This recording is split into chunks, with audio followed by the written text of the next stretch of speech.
تو اگر اللہ تعالیٰ فرماتا ہے کہ اگر یہ اپنی باتوں سے نہ رکے تو ان کو عذاب صرف کیا کریں گے، یہاں ذائقہ بھی نہیں ہے، ایک لفظ ذوق استعمال ہوتا ہے، ہاں، لِيَذُوقُوا الْعَذَابَ، ہاں، ذوق چکھنے کا معنی بھی ہوتا ہے عذاب کا۔ ایک ہوتا ہے کہ عذاب میں داخل ہونا، یہاں صرف ہے لَيَمَسَّ، صرف مس کرے گا، مس سے بھی کم تر ہے۔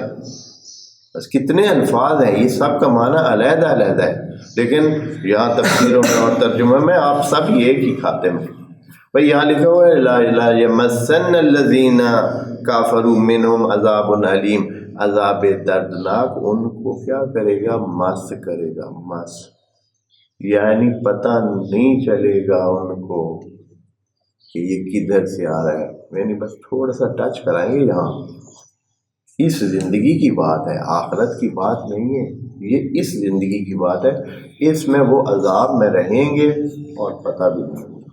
کہ عذاب میں وَهُمْ لَا يَشْعُرُونَ، جیسے کہ دوسری آیت میں ہے کہ ان کو پتہ نہیں ہے لیکن ہے عذاب میں۔ جیسے ابھی فرض کریں کہ زندگی، انسانوں کی زندگیاں تلخ ہے، انسانوں کی زندگیوں میں جو اللہ کی اتنی نعمتیں اور اتنی خوبصورت اور اتنی